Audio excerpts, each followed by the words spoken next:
You ask Tiger to solve. This deals with linear equations with one unknown. The final result is r equals -43/19. Let's solve it step by step. Simplify the expression. Expand the parentheses.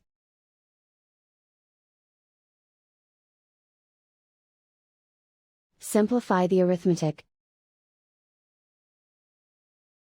Group like terms.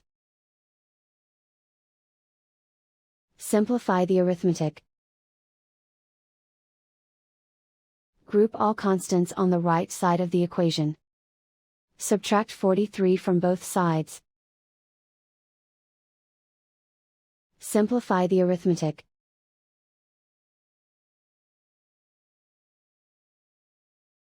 Isolate the r.